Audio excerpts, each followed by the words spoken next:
আসসালামু আলাইকুম। দুইটা ভিন্ন ধরনের রেসিপি শেয়ার করব আপনাদের সাথে। চিকেন উইংসের যে দুইটা রেসিপি, তো দেখতে পাচ্ছেন এখানে আমি চিকেন উইংসের রেসিপির জন্য প্রথম রেসিপিটা তৈরি করে নিচ্ছি।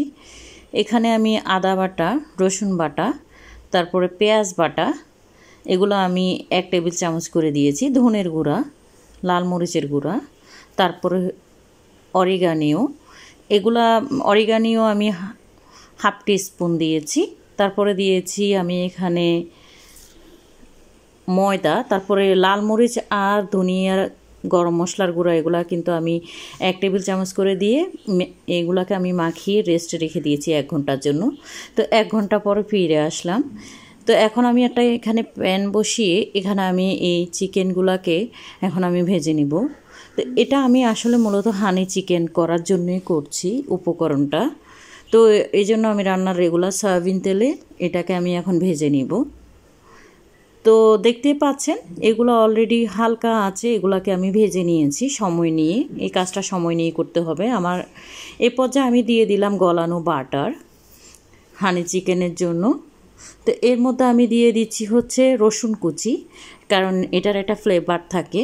বাটারের সাথে যখন এই রসুন কুচিটা দেওয়া হয় দারুণ একটা স্মেল বের হয়। এর মধ্যে আমি দিয়ে দিলাম সয়া সস। তো সয়া সসের পরিমাণটা এখানে একটু বেশি লাগে, তো যার কারণে আমি ওখানে চিকেন উইংসের লবণটা দিই নাই বললে চলে। তো এর মধ্যে আমি চিনি দিয়ে দিলাম 2 টেবিল চামচ, আর দিয়ে দিচ্ছি ফিশ সস। যেহেতু আমি সবসময় করি এই জন্য আমার একটা অনুমান আছে, এখানে আমি প্রায় 5 টেবিল চামচের মতো দিয়ে দিয়েছি। দিয়ে দিলাম চিলি ফ্লেক্স, এটা একটু ঝাল খেতে ভালোই লাগে যেহেতু হানি চিকেন। তো এর মধ্যে আমি এখানে দিয়ে দিচ্ছি 1 cup tomato sauce, soya sauce, tomato sauce, এগুলোর পরিমাণটা একটু বেশি এখানে লাগে হানি চিকেনের জন্য। তো এগুলোকে আমি কতক্ষণ কুক করে এখানে দিয়ে দিলাম আমি একটু পানি দিয়ে এটাকে আমি এর মধ্যে আমি চিকেনগুলো দিয়ে দিলাম। দিয়ে এখানে আমি কতক্ষণ এগুলাকে নেড়ে এরপরে আমি এগুলাকে কতক্ষণের জন্য কুক করে নিব। দেখতে পাচ্ছেন এগুলা যেহেতু আগে থেকে ভাজা, যার কারণে অনেক বেশি সময় লাগবে তা না, অল্প সময়ের মধ্যে হয়ে যায়। তো এর মধ্যে প্রায় কুক হয়ে আসছে। তো এ পর্যায়ে আমি হানিটা দিয়ে দিব, প্রায় 5 টেবিল চামচের মতো আমি এখানে হানি দিয়ে দিচ্ছি।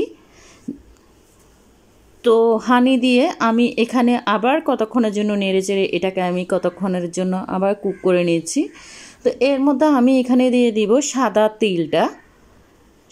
তিল দিয়ে আমি এই যে রেসিপিটা দেখতে পাচ্ছেন হানি চিকেন রেসিপি, চিকেন উইংস দিয়ে, তো এটাকে আমি নামিয়ে সার্ভ করে দেখাচ্ছি আপনাদেরকে। এটা কিন্তু আপনারা যে কোনো পরোটা কিংবা যে কোনো ধরনের রুটির সাথে এটা কিন্তু খেতে খুবই ভালো লাগে। তো দেখতেই পাচ্ছেন আমার রেসিপিটা অলরেডি ডান, খাওয়ার জন্য একদম রেডি।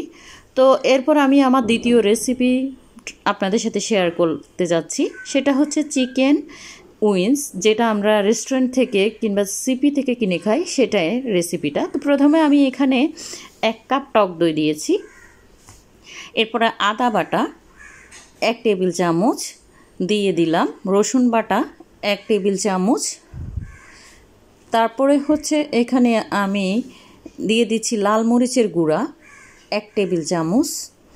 এরপরে আমি এখানে গরম মশলার গুঁড়া দিয়ে দিচ্ছি, তারপরে হচ্ছে ধনের গুঁড়া, এগুলো আমি জিরের গুঁড়া, এগুলো আমি 1 টেবিল চামচ করে দিয়ে দিলাম। দিয়ে এগুলাকে আমি নেড়ে চেড়ে এর মধ্যে আমি দিয়ে দিলাম টমেটো সস 4 টেবিল চামচ, সয়া সস, যেহেতু সয়া সস দিব লবণটা বুঝে শুনে দিবেন। তো এরপরে লবণ দিলাম, একটু কমিয়ে দিয়েছি যেহেতু সয়া সসে লবণ থাকে। তো এর মধ্যে আমি চিকেন উইংস যেগুলো আমি রেডি করেছি পরিষ্কার করে ধুয়ে নিয়েছি, এগুলাকে আমি এখন এখানে দিয়ে এখানে আমি কতক্ষণের জন্য এগুলাকে মাখিয়ে রেস্টে রেখে দিব। আপনারা রেস্টে কেউ 30 মিনিটও রাখতে পারেন কিংবা 1 ঘন্টাও রাখতে পারেন। তো আমি এটাকে 30 মিনিটের জন্য রেখে দিচ্ছি রেস্টে। দেখতে পাচ্ছেন আমার মাখানোটা একদম ডান। তো ঢাকনা দিয়ে রেখে দিচ্ছি এক সাইডে। তো 30 মিনিট পরে ফিরে আসলাম, দেখতে পাচ্ছেন চিকেন উইংসগুলা 30 মিনিট পরে। এখন এগুলাকে আমি ময়দা অথবা আটা, যেটাই আপনার হাতের কাছে থাকে, তো এটা দিয়ে চেপে চেপে আমি এগুলাকে এগুলোর সাথে মিক্স করে, উইংসটার সাথে মিক্স করে এগুলোকে আমি তুলে নিচ্ছি। তো ময়দাটাকে আলতোভাবে আপনি সময় নিয়ে একটু মিক্স করতে হবে, যেহেতু রেস্টুরেন্ট স্টাইলের আমরা যে চিকেন উইংসটা মানে রেস্টুরেন্টে খেয়ে থাকি সেটাই করব। তো যাই হোক, আমার এটা শেষ। এখন আমি এগুলাকে রান্নার রেগুলার সয়াবিন তেলে ভেজে আপনাদেরকে দেখাচ্ছি। তো আমার এই ভিডিওগুলো ভালো লাগলে একটা করে লাইক দিবেন, কমেন্ট করবেন, আর আমার চ্যানেলটাকে সাবস্ক্রাইব করবেন। যারা করেছেন তাদেরকে অসংখ্য ধন্যবাদ, যারা করেন না অবশ্যই সাবস্ক্রাইব করে একটা করে লাইক দিবেন। প্রত্যেকটা ভিডিওতে একটা লাইক দিলে খুব একটা যে আপনাদের কষ্ট হয় তাও না, ভিডিও দেখেন অবশ্যই একটা লাইক দিবেন, কমেন্ট করবেন। তো এগুলাকে আমি এখন অল্প আছে, হালকা আছে, এটাকে আমি অনেক সময় নিয়ে ভাজতে হবে যাতে ভিতরের অংশ একদম কুক হয়ে যায়। তো দেখতে পাচ্ছেন আমার ভাজাগুলো অলরেডি শেষ। এখন আমি দুইটা সস, একটা হচ্ছে চিলি সস আর একটা হচ্ছে টমেটো সস, এই দুইটা সসের রেসিপি কিন্তু আমার চ্যানেলে দেয়া আছে, আপনারা চাইলে লিঙ্কটা দিয়ে দিতে পারি। তো এখন আমি আপনাদেরকে সেই চিকেন উইংস রেসিপি, দেখতে পাচ্ছেন দুইটা চিকেন উইংস রেসিপি আপনাদের সাথে শেয়ার করলাম। তো কোনটা আপনাদের কাছে ভালো লাগলো সেটা আমাকে কমেন্টে জানাবেন, আর আপনারা যদি বাসায় ট্রাই করেন আপনারটা কেমন হয়েছে সেটাও আমাকে জানাবেন। তো সবাইকে অসংখ্য ধন্যবাদ, ভালো থাকবেন, থ্যাংক ইউ।